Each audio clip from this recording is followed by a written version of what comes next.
సాగర్ ఒకప్పుడు స్వచ్ఛమైన నీరుండేది, తెల్లగా బ్లూ కలర్లో నీరుండేది, అది చక్కగా కనిపించేది పైనుంచి.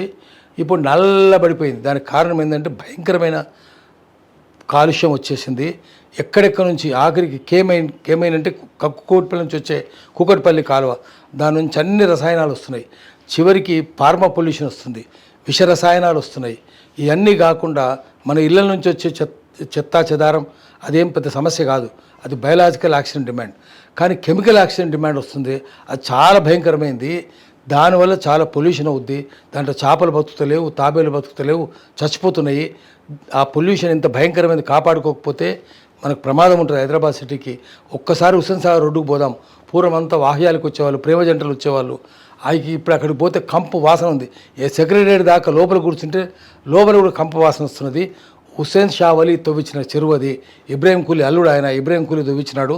గోల్కొండ రాజులు వాళ్ళు తవ్వించినారు. హుస్సేన్ షా వాళ్ళు తవ్విన దానికి హుస్సేన్ సాగర్ అని పేరు వచ్చింది. కానీ అది మొత్తం నాశనం అవుతున్నది. దీన్ని కాపాడుకోకపోతే అది కంపు అయిపోతుంది. చివరికి దాన్ని పేల్చేయాల్సిన పరిస్థితి ఏర్పడుతుంది. హైదరాబాద్ నడిబొడ్డున విషం వ్యాపిస్తున్నది, అది హుస్సేన్ సాగర్ని వ్యాపిస్తున్నది. విష జలాల వల్ల విషవాయు వ్యాపిస్తున్నది. దీన్ని కాపాడుకుందాం. పర్యావరణ దినోత్సవం రోజున హుస్సేన్ సాగర్ను కాపాడుకుందాం, హైదరాబాద్ను కాపాడుకుందాం అనే నినాదం ఆకాశం ఎత్తున వినిపించాలి.